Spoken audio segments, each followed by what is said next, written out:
J'ai le plaisir d'accueillir le docteur Heidi Sevestre.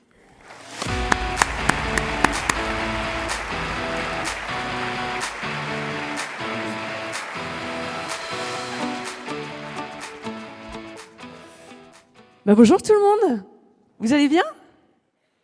Et je suis tellement heureuse de vous retrouver ce matin. J'espère que vous êtes bien réveillés, parce que là, ça dépote dès le début de la matinée. Je vous emmène dans mon monde, qui est vraiment le monde merveilleux, le monde extraordinaire des glaces. Et je vais essayer, alors dans les 38 minutes, je vois que j'ai devant moi, de vous reconnecter avec cet écosystème-là. Je vais vous parler vraiment d'histoire de vie, d'histoire de glace. Et j'espère ce matin amener un petit peu plus de glace ici sur Paris. Alors ces glaces, c'est une histoire d'homme, une histoire de femme, mais c'est aussi mon histoire. Et mon histoire, elle a commencé dans un endroit assez merveilleux, dans ce petit village de Haute-Savoie. Je suis née pas très loin des glaciers, pas très loin de Chamonix et du beau Mont Blanc. Et écoutez, quand on grandit dans un paysage comme ça, on ne peut que tomber amoureuse de la nature. Quand j'étais petite, je faisais l'école buissonnière assez régulièrement. Et tout ce que je voulais, c'est aller voir les animaux, aller voir la forêt, aller voir les montagnes et essayer de comprendre comment cet écosystème-là fonctionne. Et petit à petit, pour m'occuper, mes parents m'ont fait faire beaucoup de montagnes. Alors, je vous montre des photos de moi quand j'étais petite. Vous pouvez vous moquer de mes coupes de cheveux et de mes bobs. Mais quand j'étais petite, finalement, je me suis retrouvée télétransportée dans ces montagnes. Et je suis tombée amoureuse de ces sommets blancs, de ces neiges éternelles. Et j'ai eu un déclic quand j'ai eu 17 ans. Et j'ai rencontré un guide de haute montagne. Et je lui ai posé plein de questions. Je lui ai dit, mais comment je vais pouvoir trouver un métier en contact avec la nature, en contact avec cette altitude? Et il m'a dit, écoute Heidi, en fait, il y a des gens, on les paye pour étudier des glaciers, on appelle ça des glaciologues. Pourquoi est-ce que tu ne ferais pas ça? Et pour moi, ça a été un véritable déclic. Ce guide de haute montagne m'a ouvert une porte que je ne connaissais pas.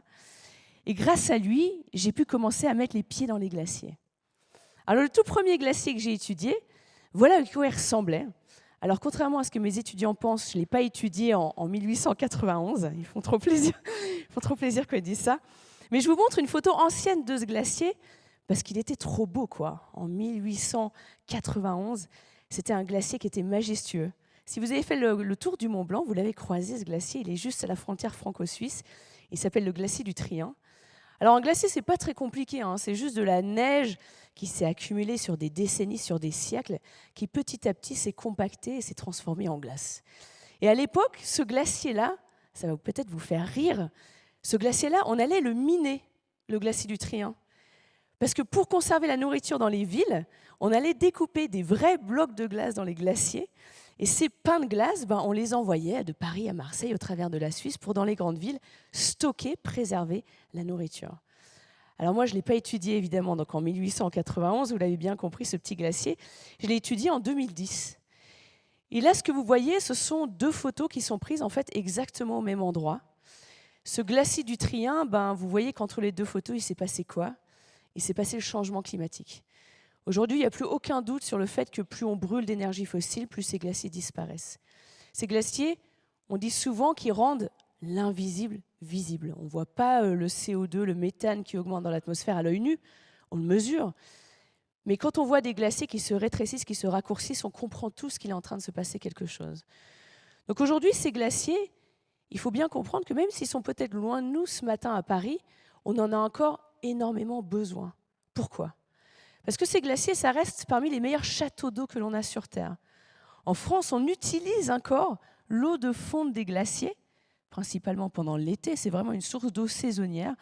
On va l'utiliser, c'est de l'eau douce, déjà pour boire, pour irriguer des cultures. Cette eau, on va l'utiliser aussi pour maintenir le débit des fleuves pendant l'été. Il faut savoir qu'en Europe, les fleuves sont très maintenus, sont très gérés. Cette eau, on va la turbiner pour produire de l'hydroélectricité et cette eau, en partie, elle nous aide aussi à refroidir certaines de nos centrales nucléaires pour faire écho avec la petite introduction très punchy qu'on a eue ce matin. Aujourd'hui, si on dézoome un peu, si on s'éloigne un petit peu de nos belles Alpes européennes, on se rend compte que c'est finalement 2 milliards de personnes sur Terre qui utilisent l'eau des glaciers aujourd'hui à au moins une période de l'année. Et évidemment, quand on se déplace sur Terre dans cette région magnifique qui est l'Himalaya, et bien dans cette région, et elle seule, c'est 1,3 milliard de personnes qui utilisent l'eau des glaciers, au moins pendant une partie de l'année. Donc vous vous rendez compte à quel point ces glaciers aujourd'hui, on en a encore énormément besoin.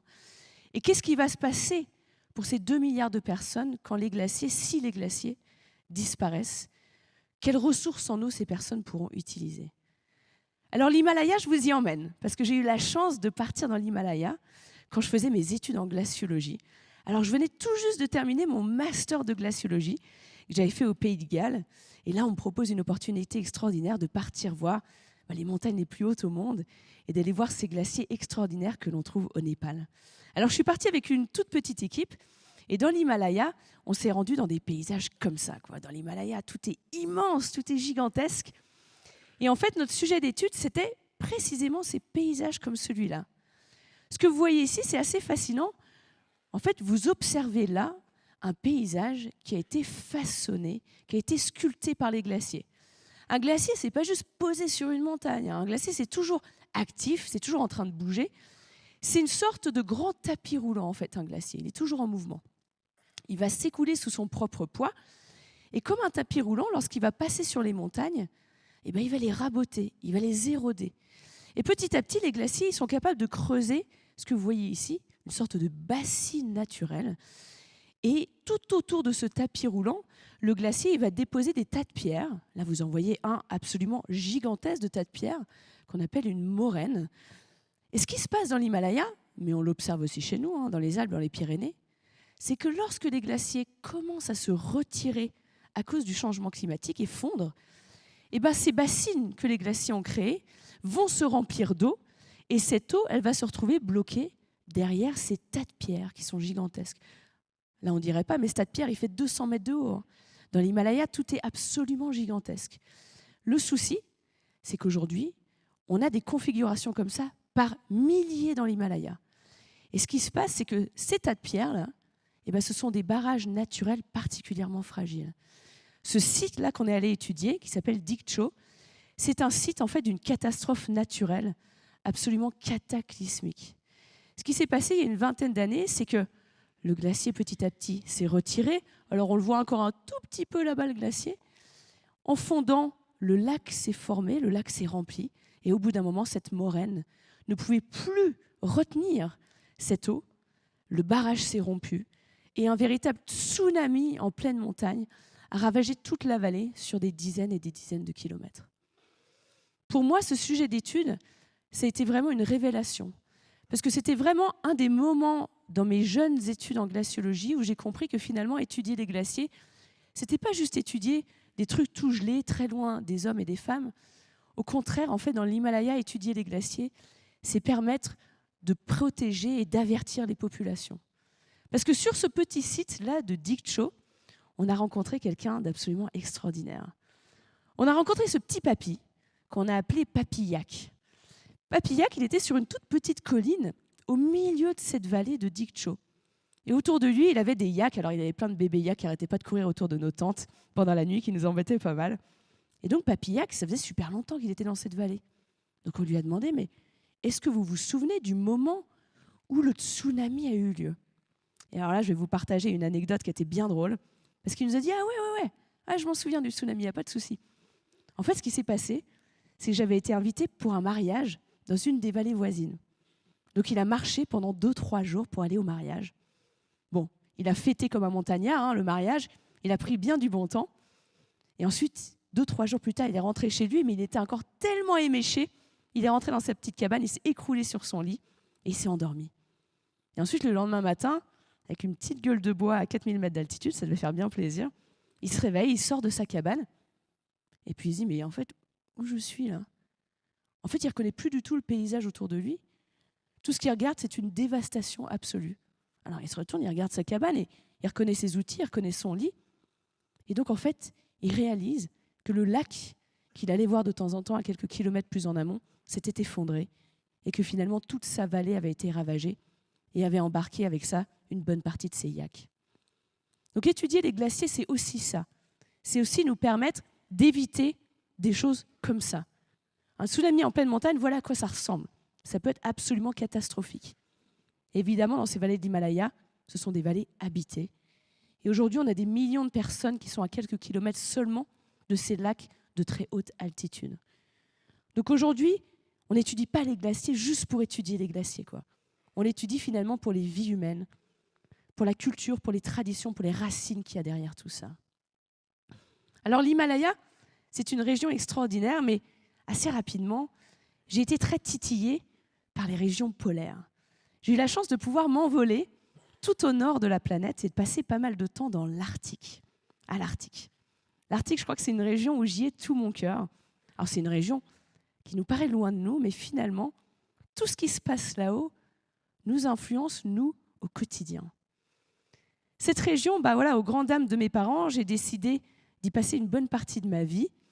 Je suis partie sur ce petit archipel qui s'appelle le Svalbard, ou le Spitsberg plutôt en français.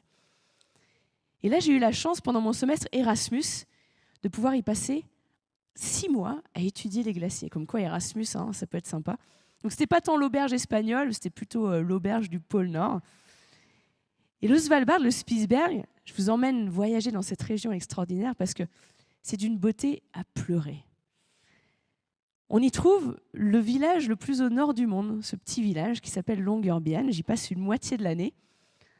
Alors, ce qui se passe à Longyearbyen, c'est que de novembre jusqu'à mi-février, il fait nuit 24 heures sur 24. Et ensuite, de mi-avril jusqu'à la fin août, il fait jour 24 heures sur 24. Donc, c'est déjà un endroit assez extraordinaire. Ici, on est à 1000 km du pôle Nord, à peu près. Imaginez la distance Paris-Marseille, c'est pas mal. Et on a une université, toute petite université ici, l'université la plus au nord de la planète, qui nous permet de mieux comprendre comment cet écosystème, qui est vraiment dominé par les glaces, est en train de réagir au changement climatique. En fait, là-haut, au Svalbard, on est un peu dans le monde de Narnia des glaciologues, ça je vous l'assure, parce que voilà à quoi ça ressemble, quoi. Là, c'est une photo que j'ai prise il y a à peu près un mois, un tout petit peu plus d'un mois, et on a eu un hiver assez extraordinaire. On a eu énormément de banquise. Ça faisait 20 ans qu'on n'avait pas eu un hiver aussi froid. Donc ça revient de temps en temps. On peut encore espérer d'avoir des vrais hivers là-haut. Mais là, ce que vous voyez, voilà, c'est un glacier. J'ai passé pas mal de temps dessus ce printemps. Et là, vous voyez quelque chose qui est très, très important qu'on appelle la banquise. La banquise, c'est pas compliqué. C'est juste l'océan qui gèle. Il fait tellement froid toute l'année. La surface de l'océan reste gelée. Et on a aussi des locaux, des autochtones assez particuliers dans l'Arctique. Là, vous reconnaissez? C'est quoi ça? Ah ouais, j'ai entendu des bonnes réponses. Un petit morse. Alors ça, c'est un papa morse, on m'a dit, avec des jumeaux, ce qui est assez rare.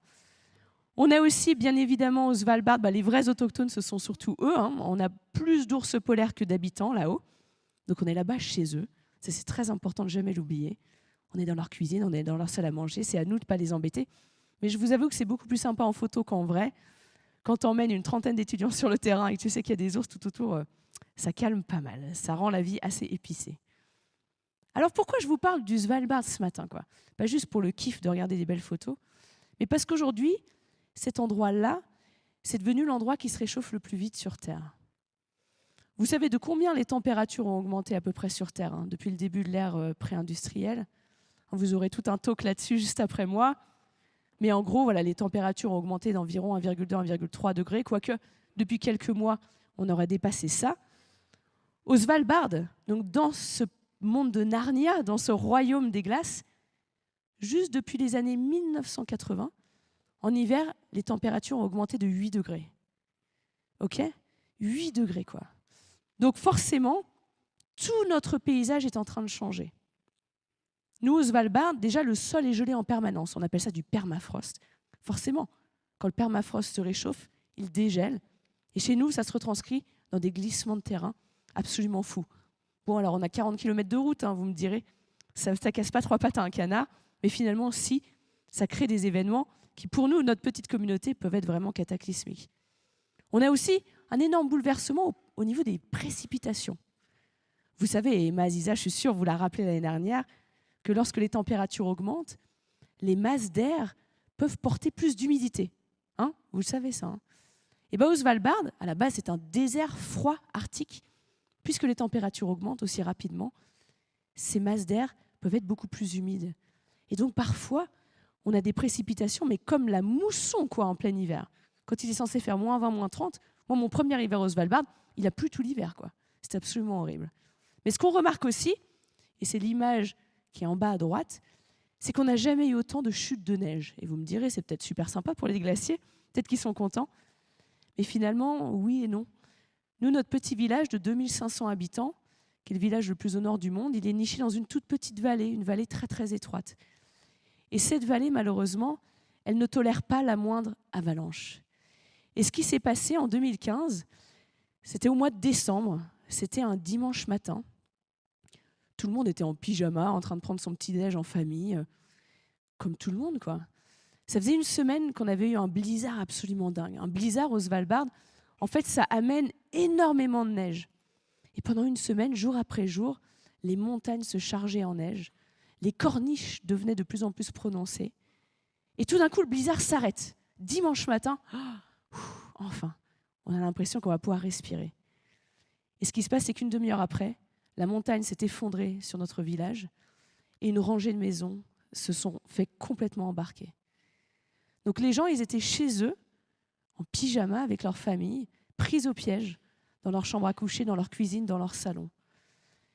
Et ça, on est dans une période où il fait nuit 24 heures sur 24 au mois de décembre. Instantanément, toute la ville s'est réveillée à choper des pelles, à choper des pioches pour essayer de sortir un maximum de gens.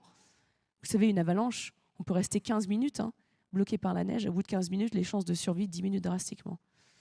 Et ce qui s'est passé ce jour-là, c'est que beaucoup de gens ont pu être sortis à temps, sauf 2. Un des profs de l'école et un petit bébé sont restés bloqués trop longtemps.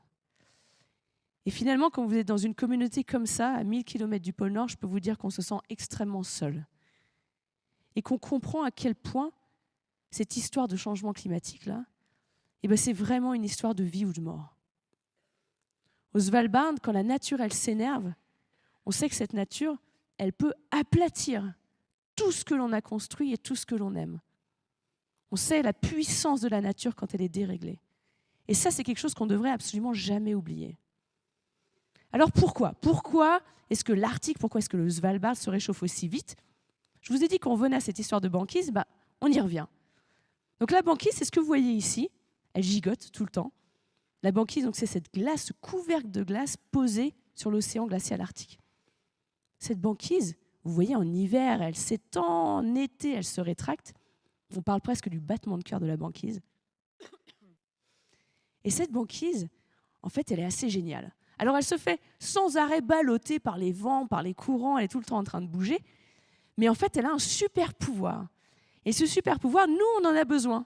Notre agriculture en a besoin. En fait, c'est tout simple. Vous le voyez, cette banquise, elle est blanche. Puisqu'elle est blanche, elle renvoie une grande partie du rayonnement solaire en direction de l'espace. Donc, pour simplifier à mort, cette banquise, c'est un peu le meilleur t-shirt blanc de la planète, quoi. Tant qu'on a des surfaces blanches sur Terre, qui recouvrent des surfaces très sombres, ce sont les meilleurs climatiseurs que l'on a chez nous. Aujourd'hui, cette banquise, elle recouvre un océan qui, lui, est très, très foncé. Et lui, son super pouvoir, c'est l'inverse. C'est qu'il est très fort à absorber le rayonnement solaire et à absorber cette chaleur. Et malheureusement, cette banquise, vous le voyez là, ce qui est en train de se passer, c'est qu'elle est très vulnérable. Plus on brûle de gaz, de pétrole, de charbon, plus cette banquise, on l'atomise. Et aujourd'hui, on sait qu'en 40 ans, on a perdu un peu plus de 40% de la superficie de banquise dans l'Arctique. Aujourd'hui, on perd aussi beaucoup la vieille banquise, qui est la banquise la plus âgée que l'on a. Celle qui est généralement la plus blanche, la plus efficace pour avoir cet effet miroir.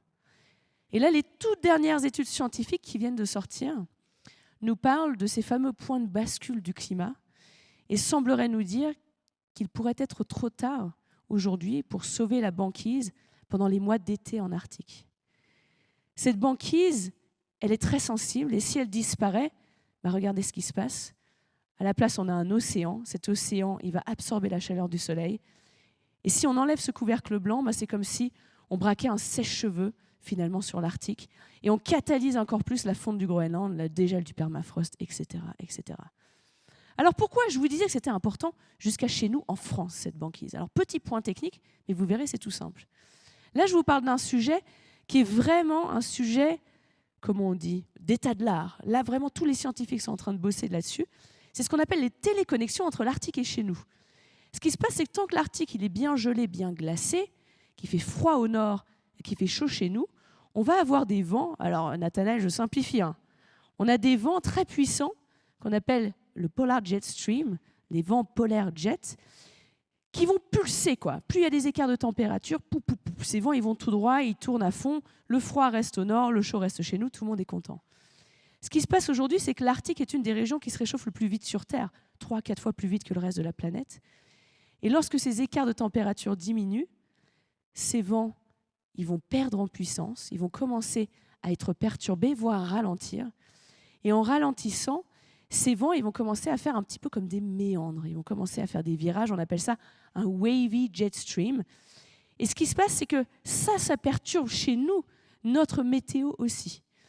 Donc ça veut dire qu'en hiver, on risque d'avoir un peu plus d'épisodes froids, voire d'épisodes extrêmement intenses en précipitation.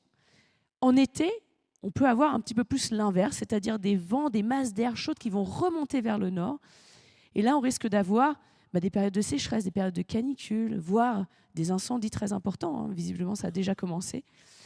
Et aujourd'hui, cette situation-là, le problème, c'est que parfois, elle peut se retrouver bloquée dans cette configuration-là pendant des jours et pendant des semaines. Et vous savez, comme dit le très grand Serge Zaka, pour l'agriculture, le mauvais temps, c'est celui qui reste. Et aujourd'hui, on a de plus en plus de ces événements bloquants qui restent et qui rendent notre production agricole de plus en plus compliquée. Mais surtout, plus on perd la banquise, plus on risque d'avoir ça. Alors, on ne peut pas faire de conférence sans parler d'Evelyne Delia, évidemment, donc voilà, il fallait que je la mette. Mais aujourd'hui, oui, plus on perd cette banquise, plus on risque d'avoir d'événements météorologiques extrêmes qui sont difficiles à prévoir. Et ces événements, c'est vraiment ce qui brise une économie, c'est vraiment ce qui brise l'agriculture. Donc voilà ce qui se passe dans cette région extraordinaire de l'Arctique. Alors j'ai défendu mon doctorat ensuite dans l'Arctique et 3 jours après ma défense de thèse, je suis téléportée de l'autre côté de la planète pour aller voir, franchement, le Graal des glaciologues, ce qui est l'Antarctique. L'Antarctique, ça fait quand même 25 fois la taille de la France. Et en fait, l'Antarctique, c'est une région qu'on a encore du mal à comprendre. On a des petites stations météo dispatchées par-ci par-là, on a quelques bases, notamment des belles bases françaises, qui prennent des données sur le terrain.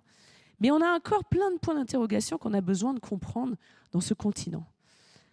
Alors je me suis retrouvée télétransportée dans ce paysage de dingue, dans un petit avion, un petit Twin Otter, qui était piloté en plus par la première femme pilote en Antarctique, et quand même la classe, Vicky. Et Vicky, avec mon équipe, elle nous a embarqués par-dessus les montagnes transantarctiques. Et on s'est retrouvés en fait sur cette grande surface blanche qui est sur la péninsule antarctique. Cette surface blanche, notre futur va être directement connecté à elle aussi. En fait, ce que vous voyez ici, alors en fait c'est tout simple, c'est la glace qui se forme sur le continent, elle continue à s'écouler, vous vous souvenez le tapis roulant, et elle va s'écouler sur l'océan. En fait, là, normalement, s'il n'y a pas de la glace, vous avez de l'océan. Donc cette glace, petit à petit, elle s'écoule, elle se met à flotter, et c'est ce qu'on appelle une barrière de glace. Une barrière de glace, alors ça va vous paraître très bizarre ce que je vais vous dire, mais une barrière de glace, c'est un peu comme le bouchon d'une bouteille de champagne. En fait, tant qu'il y a de la glace dans ces baies naturelles, cette glace, elle va ralentir toute cette glace qui vient du continent. Elle va être un peu comme un dos d'âne, elle va stabiliser toute la glace de l'Antarctique, parce que la glace de l'Antarctique, elle n'a qu'une envie, c'est se jeter dans l'océan le plus vite possible. Mais tant qu'on a de la glace dans ces baies, ça ralentit le mouvement. Donc tant que le bouchon il est sur la bouteille de champagne, tout va bien. Donc avec mon équipe, on s'est retrouvés à passer 6 semaines sur cette barrière de glace, la barrière du Larsen C.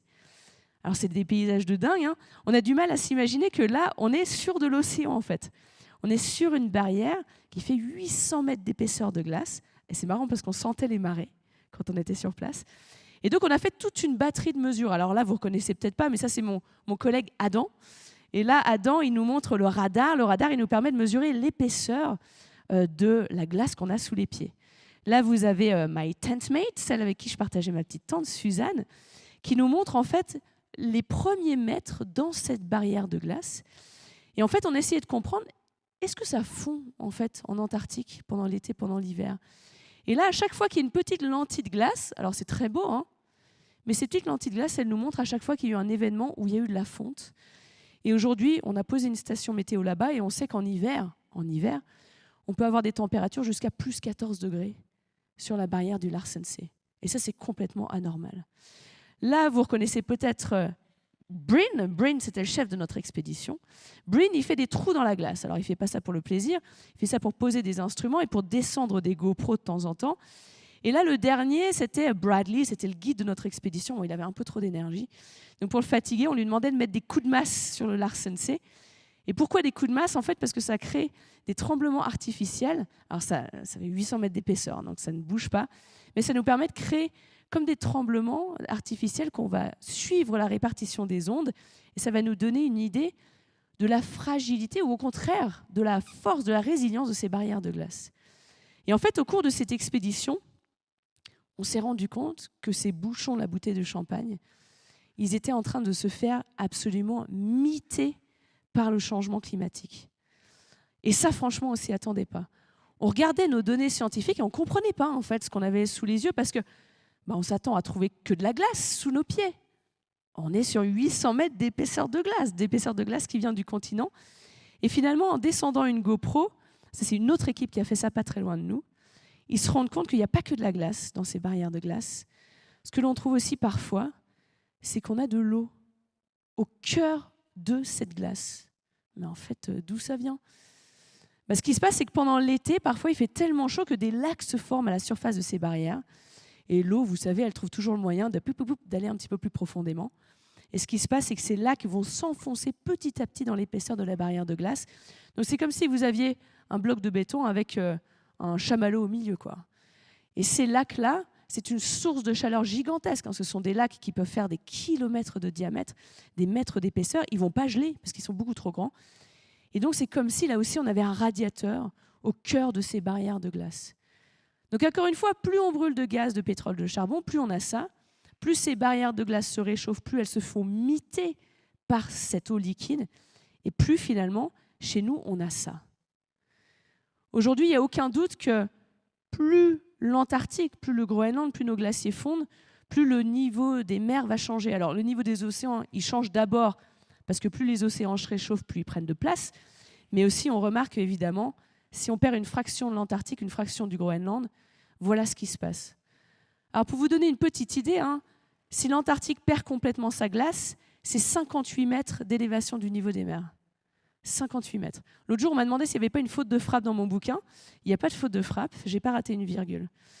Aujourd'hui, alors là, je vous montre vraiment le pire scénario, qui est encore pire que ce que dirait le GIEC, mais on risque vraiment business as usual si on ne fait absolument rien, ce qui n'est pas le cas aujourd'hui, mais on pourrait avoir 1 mètre d'élévation du niveau des mers d'ici les années 2070.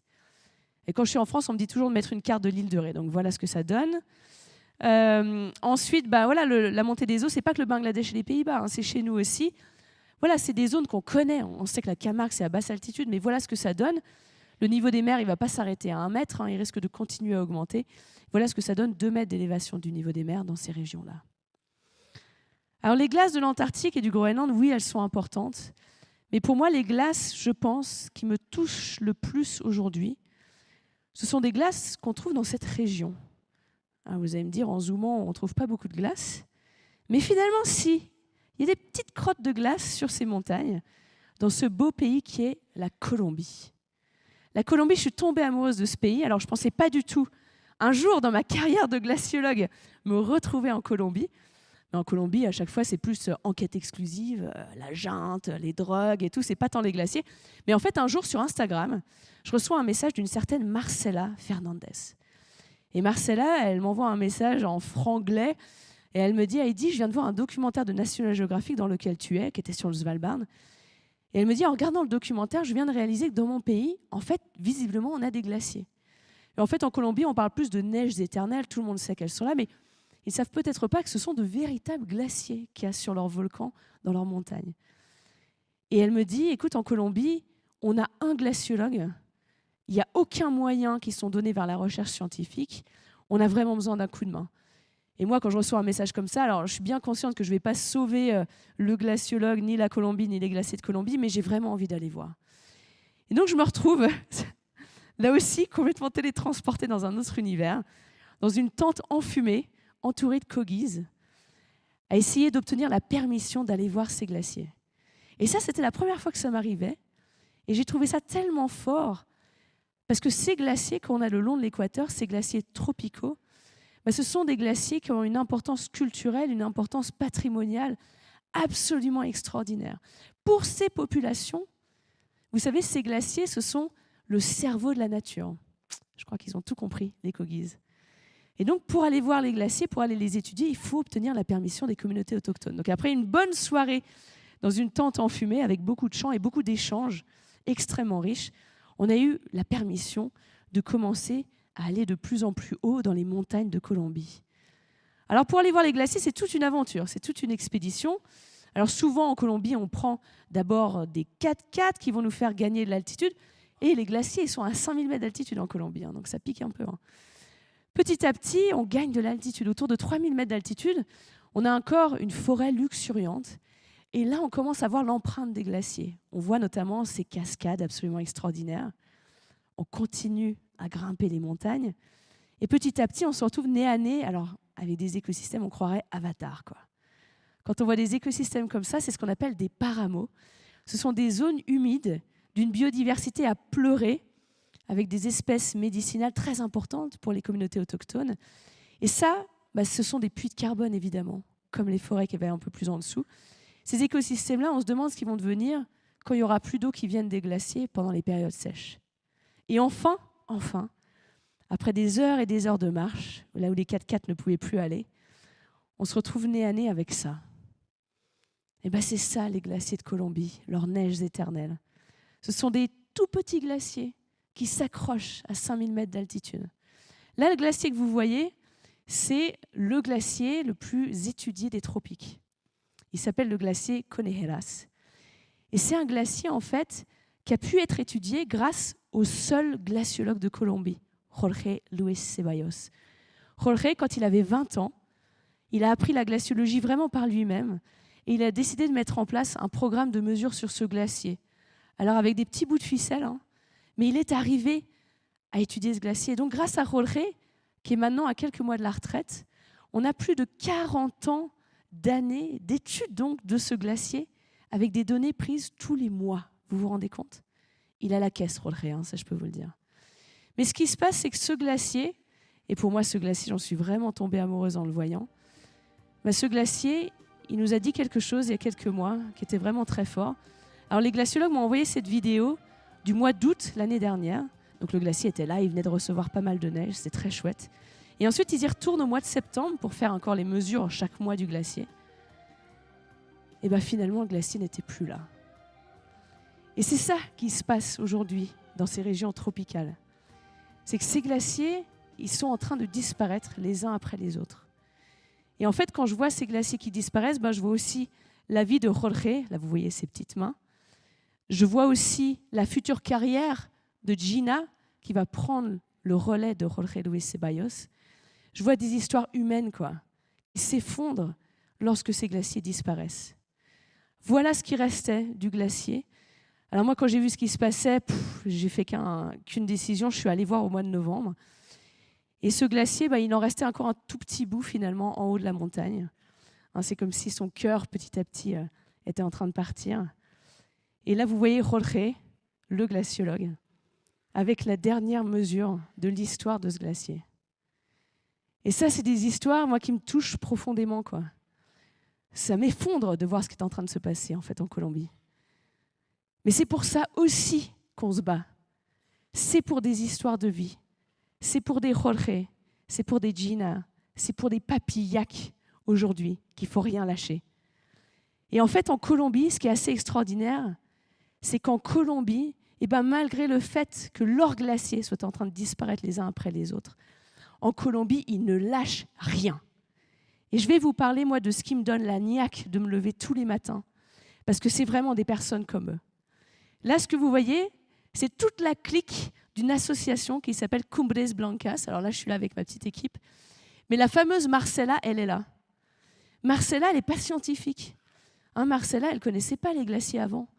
Mais Marcela, elle a eu l'ouverture d'esprit d'essayer à son niveau, avec ses moyens, à son échelle, de rassembler et d'essayer ensemble de déplacer des montagnes. Donc elle a rassemblé des influenceurs, des chefs d'entreprise, des artistes et bien sûr notre fameux Jorge, le glaciologue, pour essayer de sauver ces glaciers. Et ils ont découvert quelque chose qui marche très bien en Colombie, qui va sûrement donner un petit peu plus de temps à ces glaciers. C'est qu'en fait, finalement, en Colombie, ce qui accélère la disparition de ces glaciers, c'est que tous les paramos sont en train de se faire déforester. Et bien, Cumbres Blancas, ce qu'ils essayent de faire, alors avec de la low-tech, si j'ose dire, c'est de replanter ces paramos pour réhumidifier ces montagnes. Comme on l'a entendu tout à l'heure, les arbres, c'est ce qui est le plus important. Et bien, en Colombie aussi, le fait d'avoir des écosystèmes en bonne santé, c'est aussi bon pour les glaciers. Alors, pour boucler la boucle, je voulais vous raconter une dernière histoire de vie, parce que c'est la mienne, en quelque sorte. Je vous ai dit que toute ma vie est inscrite dans ces glaces, et c'est véritablement le cas. Moi, je suis née à 2 pas, vous l'avez vu, de ces beaux glaciers du massif du Mont-Blanc. Et en fait, quand je vois ces glaciers, je ne peux pas imaginer notre pays sans ces neiges éternelles, sans ces paysages. Il y a quelques années, ma mère, pendant le Covid, m'a sorti cette image. Et cette dame élégante que vous voyez ici, c'est mon arrière-grand-mère. En 1916, sur la mer de glace. À l'époque, mon arrière-grand-mère, elle a grandi dans le même village que j'ai grandi, le petit village de Gruffy que vous avez vu tout au début. Sauf qu'elle, elle avait une audace folle. C'est qu'à l'époque, elle avait décidé de prendre quelques jours pour aller voir les glaciers, vous vous rendez compte, les glacières de Chamonix. Et à l'époque, le petit train du Montanvert venait d'ouvrir. J'espère que vous êtes allés voir. Si vous n'y êtes pas allés, je vous le recommande. Elle avait pris ce tout petit train rouge pour aller jusqu'à la gare du Montanvert. Sauf qu'elle, à l'époque, elle a fait quelques pas et elle se retrouvait à la surface du glacier. Moi, il y a quelques mois, j'ai emmené des étudiants encore pour aller voir la mer de glace. J'ai repris le petit train du Montanvert, sauf que je ne pouvais pas faire comme elle. J'ai dû prendre des télécabines qui nous faisaient perdre à peu près 200 mètres d'altitude et ensuite j'ai descendu 520 marches d'escalier pour aller jusqu'à la surface du glacier. Et aujourd'hui, c'est ce que je voulais vous transmettre. C'est que si on perd ces glaciers, finalement, on perd une partie de nous, quoi. On perd une partie de notre identité. On perd une partie de ce qui nous rend fiers. Donc écoutez, moi, si je me lève tous les matins avec cette rage au ventre, c'est parce que je veux faire en sorte que nos enfants, leurs enfants et leurs enfants encore, puissent eux aussi continuer à s'émerveiller de ces paysages-là, parce qu'ils sont encore là et il faut qu'on ne lâche absolument rien pour préserver ces glaciers, préserver notre présent et notre futur. Je vous remercie.